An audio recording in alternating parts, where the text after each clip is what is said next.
दोस्तों स्वागत है आपका हमारे YouTube चैनल पे।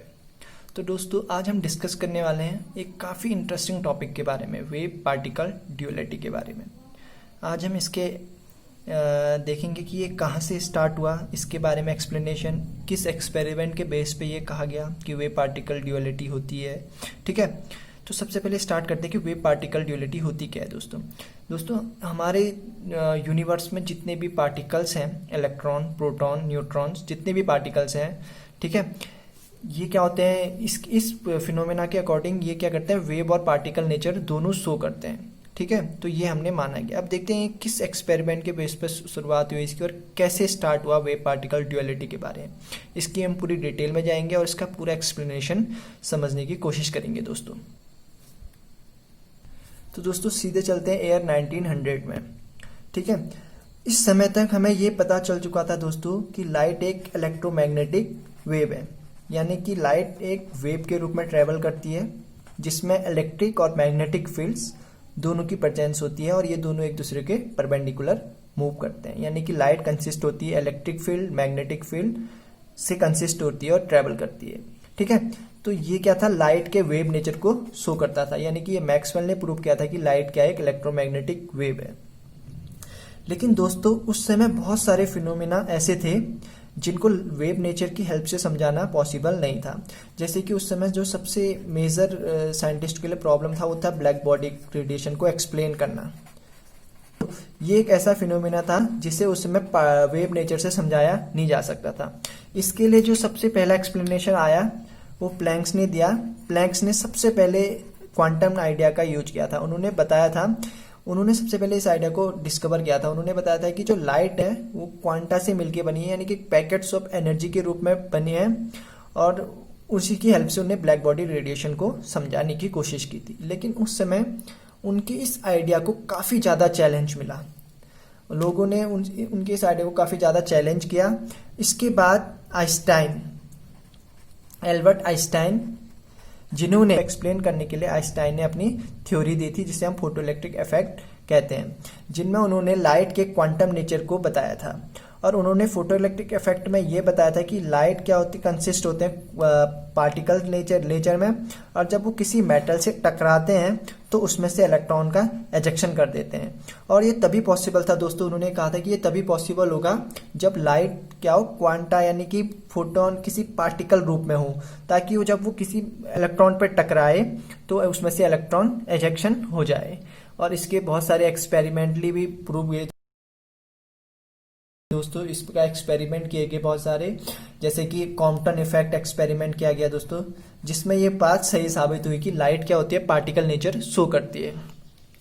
तो अभी तक हम ये जान चुके थे कि दोस्तों कॉम्पटन इफेक्ट से, जो कि एक्सपेरिमेंटली इस चीज का प्रूफ था कि लाइट क्या होती है, पार्टिकल नेचर में भी रहती है। यानी कि light wave nature and particle nature दोनों शो करती है। दोस्तों लाइट का तो हमने पूरा डिटेल स्टडी कर लिया था कि लाइट क्या होती है, वेव नेचर भी, पार्टिकल नेचर भी शो करते हैं। लेकिन जब हम अपनी बात बना करते हैं है, जिस यानी चीज कि से पूरा electron, universe proton and neutron. दोस्तों इसके बाद आता है डी ब्रॉगली हाइपोथेसिस। जब डी ब्रॉगली साइंटिस्ट जो अपनी पीएचडी कर रहे थे तो उन्होंने अपनी थीसिस में इस हाइपोथेसिस को लिखा था। दोस्तों इस हाइपोथेसिस के अकॉर्डिंग उन्होंने बताया था कि जो पार्टिकल्स हैं like electron, proton and neutron, तो ये सभी पार्टिकल्स क्या करते हैं, पार्टिकल नेचर शो करते हैं। उस समय तक दोस्तों इनको सिर्फ एक पार्टिकल्स के रूप में जाना जाता था और इनका वेव नेचर शो नहीं हो पाया था। लेकिन डी ब्रॉगली ने अपने हाइपोथेसिस में बताया कि ये जो पार्टिकल्स हैं ये वेव नेचर भी शो करते हैं। तो उन्होंने लैम्डा इक्वल टू h/p से वेव पार्टिकल ड्यूअलिटी को समझाने की कोशिश की थी, और इसी को हम डी ब्रॉगली हाइपोथेसिस के नाम से जानते हैं दोस्तों। जहां पर दोस्तों h जो है वो प्लैंक्स कांस्टेंट होता है, जो कि क्वांटम नेचर शो करता है दोस्तों, और p मोमेंटम से डिस्कवर किया पार्टिकल का जो मोमेंटम होगा, और लैम्डा को उन्होंने रिप्रेजेंट किया था वेव से। यानी कि इन्होंने जनरली डी ब्रॉगली हाइपोथेसिस था कि सपोज कोई इलेक्ट्रॉन है और वो मूव कर रहा है किसी डायरेक्शन में, तो उसके साथ एक वेव एसोसिएट होगी जिसे हम मैटर वेव्स कहते हैं दोस्तों। जो उसके साथ वेव एसोसिएट होगी उसे हम मैटर वेव्स कहते हैं। तो इसका मतलब ये है कि जो इलेक्ट्रॉन है उसमें पार्टिकल और वेव नेचर दोनों शो हो रहा है। तो डी ब्रॉगली हाइपोथेसिस में उन्होंने यही बताया था कि जो इलेक्ट्रॉन, प्रोटॉन, न्यूट्रॉन यानी कि जितने भी पार्टिकल्स हैं, एटॉमिक पार्टिकल्स, वो भी वेव नेचर और पार्टिकल नेचर दोनों शो करते हैं। ठीक है दोस्तों, तो डी ब्रॉगली हाइपोथेसिस से हमें ये पता चला। तो दोस्तों अब तक हम ये जान चुके हैं कि जो जितने भी पार्टिकल्स हैं लाइक इलेक्ट्रॉन, प्रोटॉन, न्यूट्रॉन, ये सभी क्या करते हैं, पार्टिकल नेचर शो करते हैं, वेव नेचर शो करते हैं। और दोस्तों जो इसका एक्सपेरिमेंटल वेरिफिकेशन था वो दिया था आपका डेविएशन जर्मन एक्सपेरिमेंट। ठीक है दोस्तों, डेविएशन जर्मन एक्सपेरिमेंट, इस एक्सपेरिमेंट की चर्चा दोस्तों हम अगली वीडियो में करेंगे। मैं आपको बता देता हूं कि इसमें किया क्या था। दोस्तों डेविएशन जर्मन एक्सपेरिमेंट में इलेक्ट्रॉन का डिफ्रैक्शन किया गया था और इसके पैटर्न को देखा गया था, एक्सरे। अब इसका जो पैटर्न पाया गया दोस्तों, डिफ्रैक्शन पैटर्न जो इसका पाया गया वो एग्जैक्टली सेम पाया गया दोस्तों जैसा कि एक्सरे पैटर्न, यानी कि लाइट जिससे कंस्ट्रक्ट होती है एक्सरे पैटर्न जैसा आता है डिफ्रैक्शन। सेम केस इलेक्ट्रॉन का जब हमने डिफ्रैक्शन कराया तो हमें एक सेम स्क्रीन में जब हमने पैटर्न देखा तो वो एकदम सेम एग्जैक्टली एक्सरे की तरह निकला। तो इससे इन्होंने ये बताया दोस्तों कि और जो इनने यहाँ से वेवलेंथ फाइंड की, यानी कि ब्रैग लॉ, एक लॉ होता है जिसके अकॉर्डिंग इन्होंने इसकी वेवलेंथ निकाली।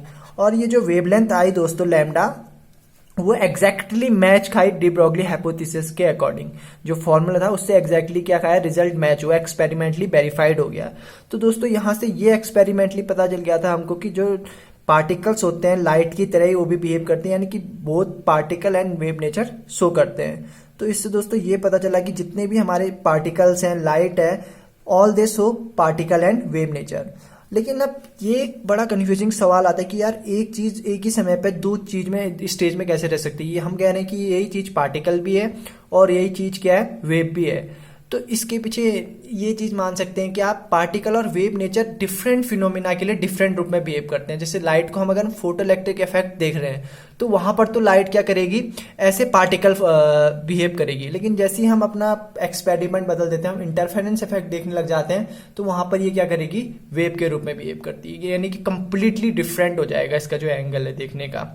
तो डिफरेंट फिनोमिना के लिए डिफरेंट एक्सपेरिमेंट के लिए जो लाइट है या कोई भी पार्टिकल्स हैं ये उसी की तरह बिहेव करते हैं। ठीक है दोस्तों, तो ये था आज की वीडियो में डीप पार्टिकल ड्यूअलिटी। आपको वीडियो कैसा लगा दोस्तों हमें कमेंट में जरूर बताइए। वीडियो को लाइक कीजिए, सब्सक्राइब कीजिए एंड शेयर कीजिए।